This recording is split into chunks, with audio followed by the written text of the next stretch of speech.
Most avoidants enter relationships with an unconscious expectation. Eventually, the other person will break. Not because they sit there planning emotional destruction, but because their entire emotional history has taught them that intimacy becomes unsafe the moment it gets too real. So over time, they develop patterns. They pull away. They go cold. They create confusion. They delay commitment. They become inconsistent.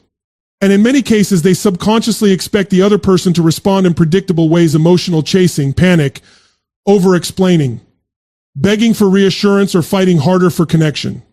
Why? Because those reactions restore the avoidant sense of emotional control. When somebody chases them after being pushed away, it confirms their internal belief system. People always lose themselves emotionally. Closeness always becomes overwhelming. Love always turns into pressure. And most importantly, it allows the avoidant to stay psychologically defended. They never have to fully face vulnerability because the focus shifts onto the emotional reaction of the other person. But then once in a while, they encounter someone different, someone who feels the pain deeply but refuses to abandon themselves in the process. And that changes everything. See, emotional strength is not loud. Most people misunderstand strength because they think strength means domination, aggression, or emotional detachment. Real emotional strength is the ability to remain centered while experiencing uncertainty, rejection, or emotional inconsistency without collapsing into desperation. That is rare, especially in modern relationships where people are conditioned to seek validation at any cost. The avoidant expects emotional chaos because emotional chaos is familiar. What they do not expect is emotional discipline. They do not expect somebody to look at confusing behavior and calmly say, "I care about you, but I will not betray myself to keep you." That response is psychologically disruptive to an avoidant because it breaks the pattern they unconsciously rely on. For perhaps the first time, they are no longer dealing with somebody trying to force love out of them. They are dealing with somebody who understands their own value independent of external validation. And that becomes unforgettable. Because now the avoidant is forced into unfamiliar territory. They can no longer define themselves as the emotionally powerful one in the dynamic. They can no longer hide behind withdrawal while the other person spirals emotionally. Your calmness removes the distraction. Your grounded energy forces them to sit with themselves. That is why emotionally healthy people often unsettle avoidance more than toxic people do. Toxic dynamics are predictable. Emotional maturity is not. A person who stays calm, sets boundaries, communicates clearly, and walks away with dignity becomes incredibly difficult for an avoidant to categorize. Why? Because emotionally healthy behavior exposes the avoidant's internal contradictions. Deep down, many avoidants crave love, connection, safety, and intimacy just like everybody else.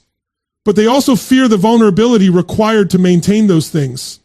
So when they meet someone who does not manipulate, does not chase endlessly, and does not collapse emotionally, it creates cognitive dissonance. Part of them admires that strength. Another part of them fears it because they realize they can no longer control the emotional distance in the relationship the way they once did. And here's the deeper truth most people miss. Your refusal to break was never about proving something to them. It was about finally becoming loyal to yourself. That is the transformation. Because when people stop abandoning themselves for love, they stop participating in cycles that destroy their peace. They stop negotiating their worth. They stop confusing emotional suffering with emotional depth. And in that moment, something powerful happens. They become emotionally free. The avoidant notices that freedom, even if they never admit it out loud, because strength has a presence, self-respect has a presence, inner peace has a presence. And people who spent their entire lives emotionally running eventually recognize the rare individual who no longer needs to chase anything to feel whole. Sometimes the most powerful thing you can do is remain unshaken in a world that expects you to fall apart. One of the greatest misunderstandings people have about avoidant behavior is that they assume emotional distance means emotional absence. They think if this person cared, they wouldn't pull away. If this person loved me, they wouldn't become cold, inconsistent, or detached. But human psychology is rarely that simple. In many cases, the distance is not created because the emotions are weak. Ironically, it is often created because the emotions are becoming too strong. That is the paradox of avoidance. For an avoidant person, intimacy can feel psychologically dangerous. Not because love itself is dangerous, but because closeness activates vulnerability, and vulnerability activates fear. Deep down, many avoidants learn very early in life that depending emotionally on others leads to disappointment, rejection, pressure, criticism, or loss of autonomy. So they adapted. They became self-contained, independent, emotionally guarded. And over time, that defense mechanism became part of their identity. The problem is that defenses developed in survival mode do not disappear simply because love arrives. In fact, real love often threatens those defenses more than anything else. Because when somebody genuinely sees you, cares for you, and gets emotionally close to you, all the walls you spent years building suddenly feel unstable. So what does the avoidant do? They create distance. Not always consciously, not always maliciously, but predictably. They may stop communicating as openly. They may suddenly focus on flaws in the relationship. They may become emotionally unavailable right after moments of deep connection. They may send mixed signals that leave the other person confused. One moment they are warm and vulnerable, and the next moment they are distant and unreachable. To the outside person, this feels irrational, but psychologically it makes perfect sense. Distance becomes emotional regulation. When intimacy rises, anxiety rises with it. And withdrawal becomes the avoidance way of reducing that anxiety. It is not necessarily about rejecting the other person. It is about regaining a sense of internal control. This is why so many people become trapped trying to earn back the avoidance closeness. They interpret withdrawal as a sign they are not enough, when often the withdrawal has very little to do with their worth at all. The avoidant is responding to their own internal discomfort with vulnerability. Now, this does not excuse unhealthy behavior. Emotional wounds do not give anybody permission to mistreat others. But understanding the psychology changes the way you interpret the dynamic. Because when you personalize every act of distance, you become emotionally reactive. And emotional reactivity is exactly what keeps people trapped in painful cycles. Emotionally mature people learn to recognize the difference between love and emotional capacity. Someone can care about you deeply and still lack the emotional tools to sustain intimacy consistently. That is one of the hardest truths for people to accept, because we want love to automatically create emotional readiness. But love alone does not heal unresolved fears. Awareness does. Responsibility does. Inner work does. And this is where many avoidants struggle. They want connection, but they fear dependence. They crave intimacy, but they fear losing freedom. They desire love, but they associate vulnerability with danger. So they oscillate between moving closer and pulling away. And if you do not understand this pattern psychologically, you will keep interpreting their behavior through the lens of your own emotions instead of theirs. You will chase clarity from somebody whose entire nervous system is built around avoiding emotional exposure. But something changes when you stop trying to force openness out of someone who is emotionally defended. You begin to understand that another person's inability to stay emotionally present is not a reflection of your inadequacy. It is often a reflection of their unresolved relationship with vulnerability itself. That realization gives you power, because now you stop begging for consistency from people who have not yet learned how to feel safe in connection. You stop sacrificing your peace trying to decode every mixed signal. And most importantly, you stop abandoning yourself emotionally in an attempt to rescue someone else from themselves. Compassion is important, understanding is important, but self-respect must remain stronger than both. Because love without emotional safety eventually becomes emotional exhaustion. And no relationship can thrive when one person fears intimacy more than they value connection. The moment you stop confusing emotional distance with your own unworthiness is the moment you begin to reclaim your power. The turning point in these dynamics rarely happens when the avoidant changes first. Most of the time, the real shift begins when you change. When you stop living emotionally dependent on someone else's consistency, attention, or approval, the entire structure of the relationship starts to transform. And for the avoidant, that transformation can feel deeply unsettling, because many avoidant dynamics operate on an invisible imbalance of emotional energy. One person is overfunctioning emotionally, constantly analyzing, fixing, chasing clarity, initiating conversations, trying to hold the connection together. The other person is withdrawing, creating distance, avoiding emotional intensity, and controlling vulnerability through inconsistency. Over time, this creates a psychological loop where one person becomes consumed by the relationship while the other maintains emotional leverage through detachment. But that leverage only works as long as your emotional state depends on them. The moment you begin healing, the power dynamic changes. And healing is not pretending you no longer care. Healing is not becoming cold, bitter, or emotionally numb. Real healing is much deeper than that. It is the moment you stop measuring your worth by somebody else's ability to choose you consistently. That changes everything psychologically. Because now, instead of chasing reassurance, you begin rebuilding your relationship with yourself. You stop obsessing over every delayed text, every mixed signal, every emotional withdrawal. You stop waking up every day trying to solve another person's internal conflict while neglecting your own emotional stability. And what happens when you do that? You become emotionally less controllable. This is the part many people misunderstand. Avoidants are not always consciously manipulating others. Often the dynamic develops unconsciously. But regardless of intention, emotional dependence creates imbalance. When somebody realizes they can pull away and still maintain your complete emotional focus, a pattern forms. Your anxiety feeds their distance. Their distance feeds your anxiety. Until one day you break the cycle. Not through revenge, not through games, but through self-respect. You begin setting boundaries without guilt. You stop over-explaining your needs. You stop trying to convince somebody to value your presence. And perhaps most importantly, you stop abandoning your own peace in order to maintain emotional proximity with someone who cannot meet you consistently. That is when the avoidant often becomes confused. Because the version of you they became accustomed to, the version constantly reaching, chasing, accommodating, and emoting. Only waiting is gone. And suddenly they are confronted with something unfamiliar. Consequences. Not punishment. Consequences. The emotional access they once took for granted no longer exists in the same way. Your energy is no longer available on demand. Your self-worth is no longer sitting in their hands waiting for approval. And for many avoidants, this creates an internal tension they are not prepared for. Why? Because your healing removes the distraction. As long as you were emotionally reacting, the focus stayed on your pursuit. But once you become grounded, calm, and emotionally centered, the avoidant is left alone with the very emotions they spent years escaping. Your growth forces them into self-confrontation.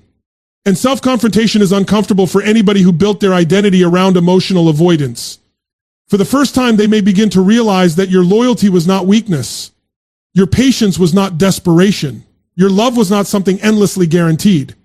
They begin to see the emotional safety they once had access to more clearly after it is no longer fully available. And this is one of the deepest psychological truths about human nature. People often do not fully understand the value of emotional stability until they experience its absence. But here is the important part: your healing was never supposed to be a strategy to make somebody come back. The moment healing becomes another form of emotional manipulation, it is no longer healing. Real growth happens when you genuinely reclaim ownership over your life, your emotions, your time, and your identity. You stop centering your existence around whether somebody else is emotionally ready. That is freedom. And ironically, freedom is what many avoidants secretly admire most, because deep down, they themselves are trapped between wanting intimacy and fearing it at the exact same time. Your healing shows them a different possibility. A life where love does not require self-abandonment.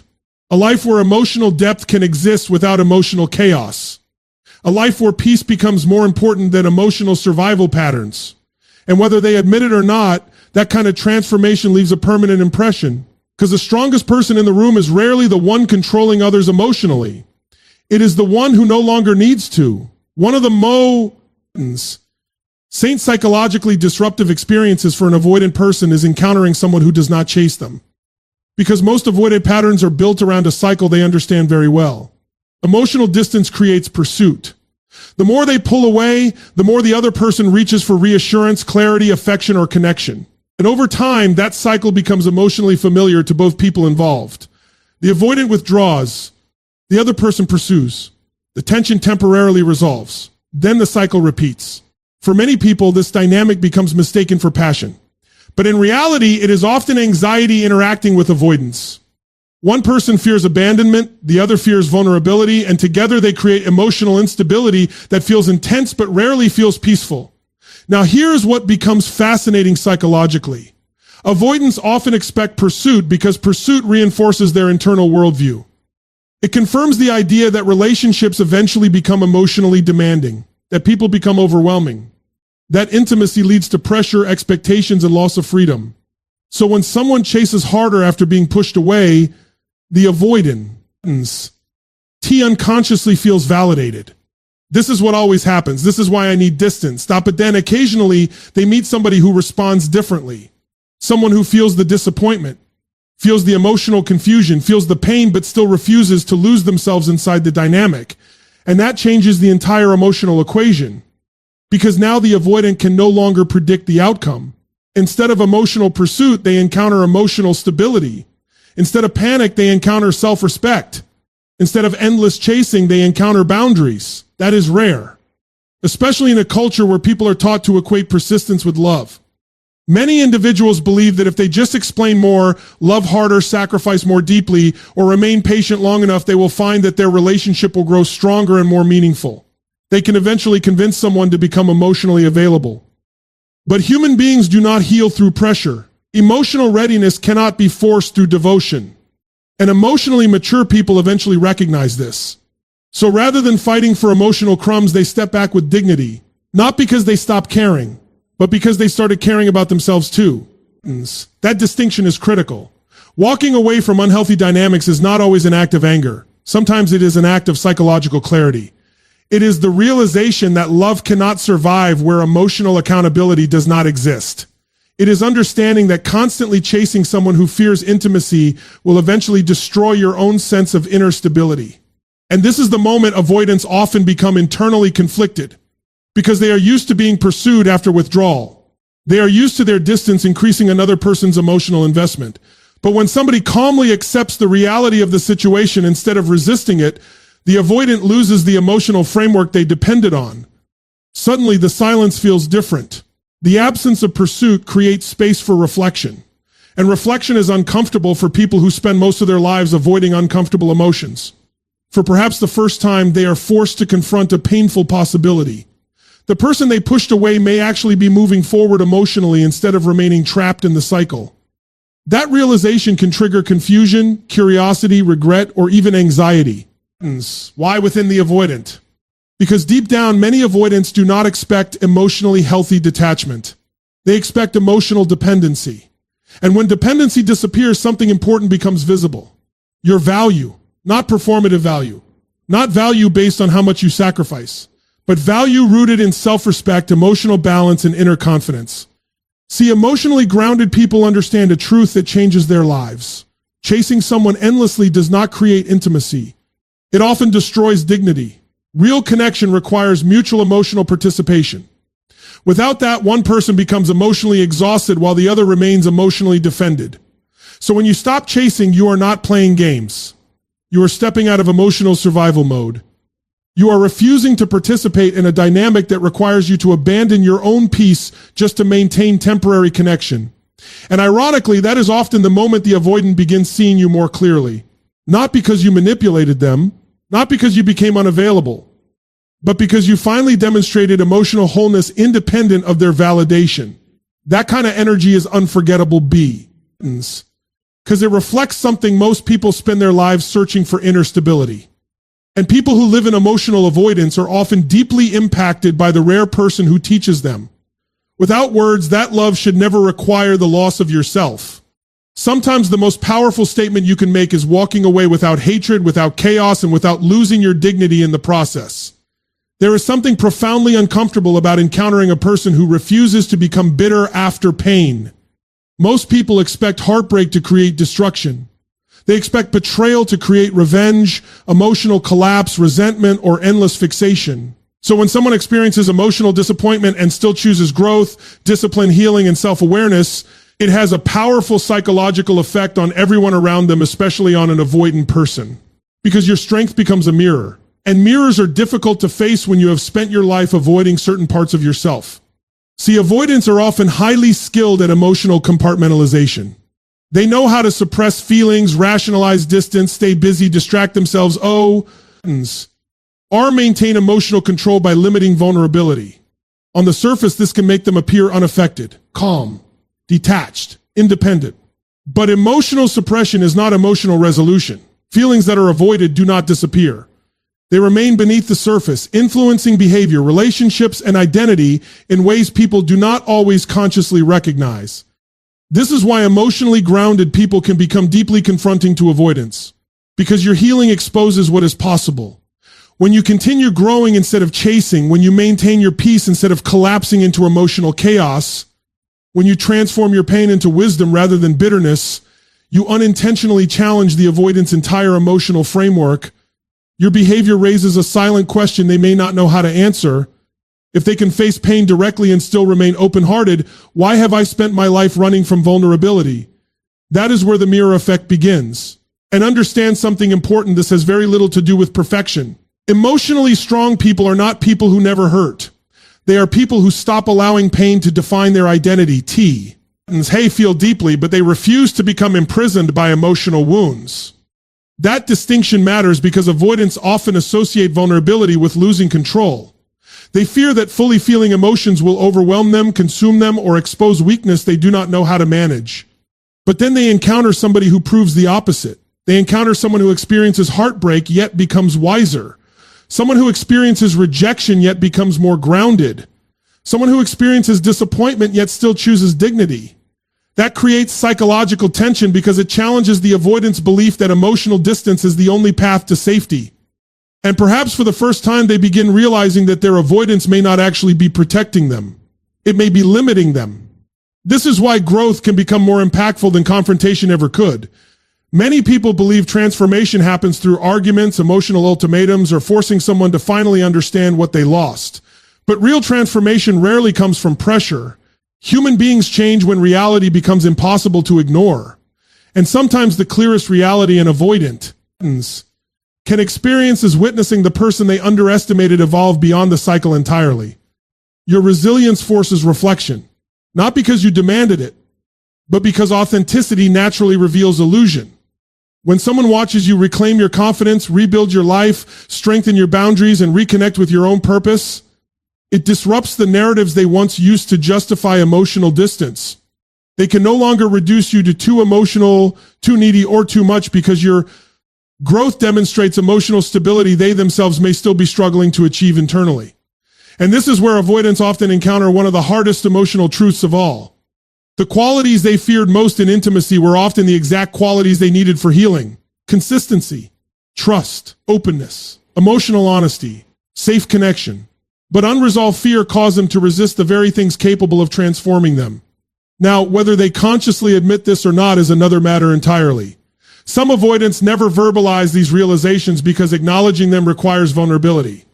It requires accountability, and accountability can feel terrifying.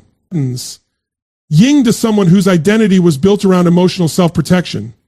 But internally, the impact still exists because people remember the individuals who reflected truth back to them. And your strength reflected a truth many avoidants spend years trying to avoid. Emotional freedom does not come from escaping vulnerability. It comes from developing the courage to move through it consciously. That is why your healing mattered so much.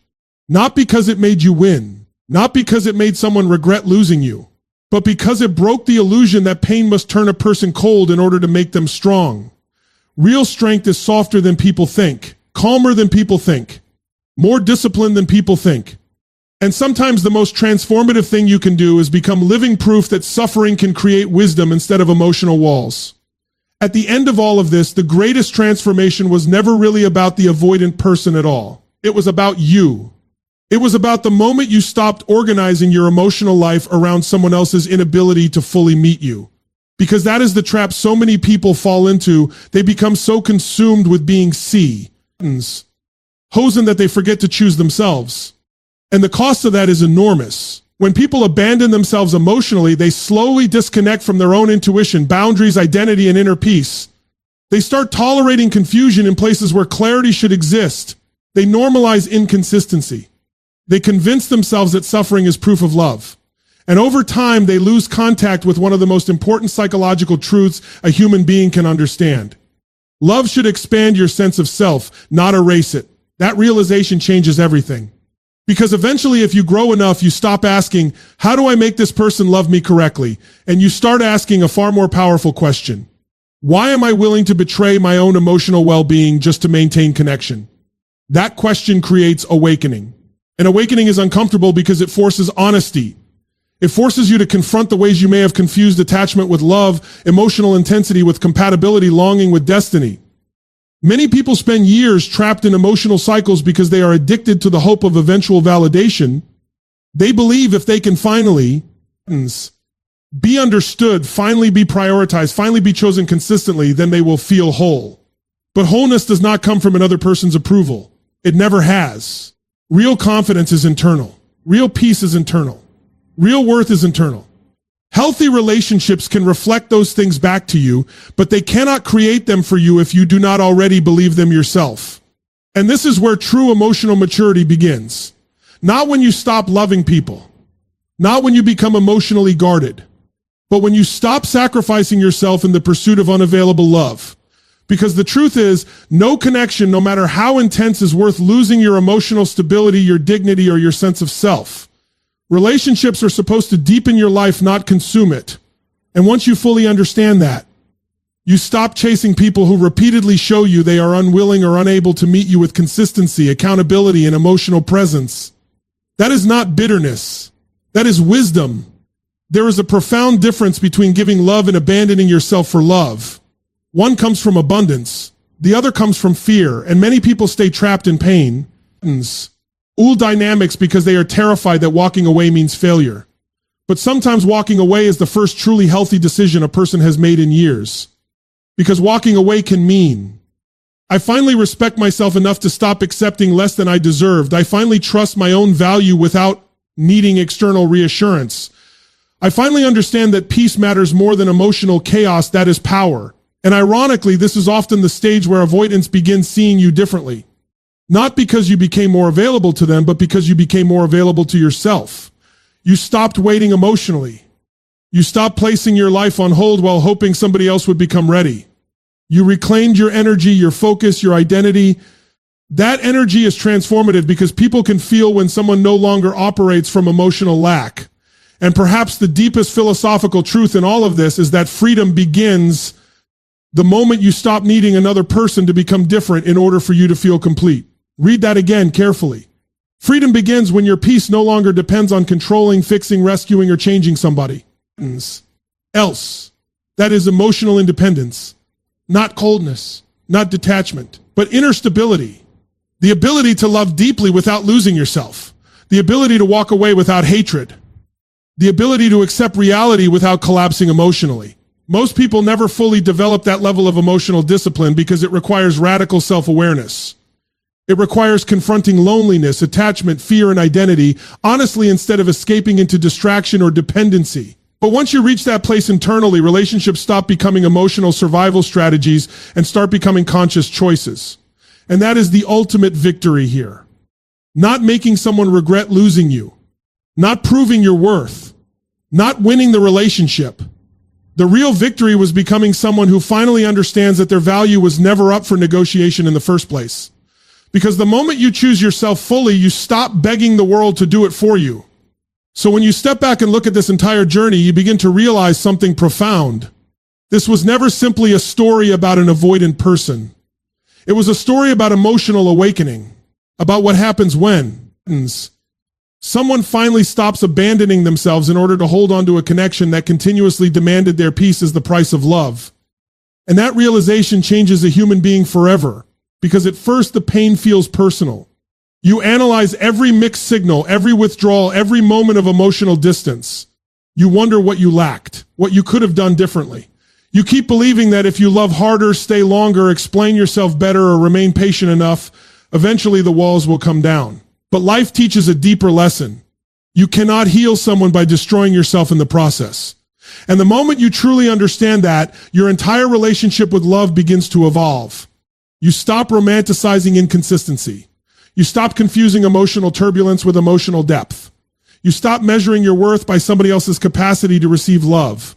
Instead, you begin building something far more powerful, emotional stability rooted in self-respect. That is the transformation the avoidant never expected to see. They expected emotional collapse. They expected endless pursuit. They expected you to remain trapped inside the cycle. But inside, they witnessed growth. They witnessed someone who chose healing over bitterness, dignity over desperation, peace over chaos, and self-awareness over emotional dependency.